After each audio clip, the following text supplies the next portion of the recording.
Why do ankle injuries last so long?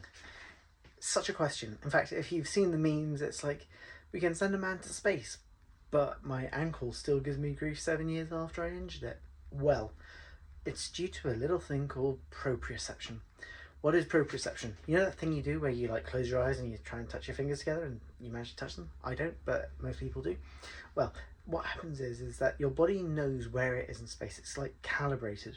So it knows that when a tendon or a group of tendons and muscles and ligaments and stuff are all stretched or contracted to a certain point, it knows where the position of whatever it is meant to be is. So it knows that when my arm is bent at a point in my shoulder and then I've got the elbow bent and all that, it knows where my fingers are meant to be. What then happens with an ankle injury, as an example, is that the tendons and the muscles and the ligaments get stretched around the ankle. So where they're meant to be, let's say that they're 10 centimeters long, they then get stretched to 12 centimeters. So the brain goes, I need to move my ankle to here, or I'm moving over this uneven surface, so I should try and keep the ankle in this position.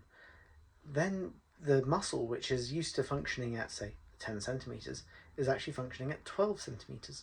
So the brain doesn't get the signal, I'm being stretched too much, until much later, because that tendon is naturally longer.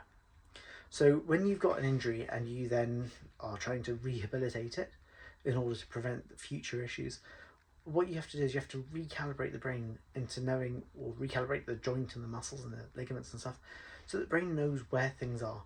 So by doing exercises like standing on wobble boards, going up on tiptoes, standing on uneven surfaces and balancing and hopping from side to side, it's a good way of retraining your brain to know exactly where it's meant to be, what it's meant to be doing, and how you're meant to be positioned.